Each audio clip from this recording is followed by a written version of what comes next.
இந்த போறப்பு தான் நல்லா ருசிச்சு சாப்பிட கிடைச்சது.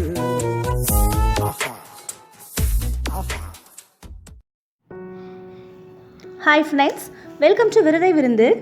இன்றைக்கி நம்ம சேனலில் பொரிகடலை மாவுருண்டை எப்படி செய்கிறதுன்னு பார்க்க போகிறோம்.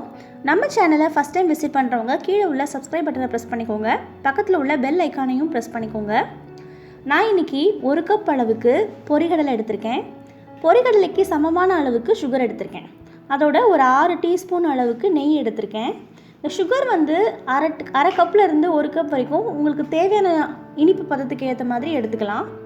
இப்போது பொரிகடலை சுகர் ரெண்டையும் மிக்சியில் போட்டு நல்லா அரைச்சி எடுத்து வச்சுருக்கேன். நல்லா நைஸாக ரொம்ப ஃபைனாக பவுட்ரு பண்ணி வச்சுருக்கேன். இப்போது நெய்யை சூடு பண்ணி இதில் கொஞ்சமாக சேர்த்து இந்த மாதிரி மிக்ஸ் பண்ணிவிட்டு இதை வந்து உருண்டை பிடிக்கலாம். கொஞ்சம் கொஞ்சமாக சேர்த்துக்கோங்க. நெய்யோட சூடு வந்து கரெக்டாக இருக்கணும். இப்போது கை பொறுக்கிற அளவுக்கு சூட்டில் இருக்கிற மாதிரி இருக்கணும். ஸோ இப்போது இதை நம்ம இப்படி உருண்டை பிடிச்சி எடுத்துக்கலாம். இப்போது பெட்டி கடைகளில் வந்து இது பரவலாக கிடைக்குது. 3 ரூபா 5 ரூபா அப்படின்னு சொல்லிட்டு சைஸ் வாரியாக நமக்கு உருண்டை பிடிச்சி ஈஸியாக விற்கிறாங்க.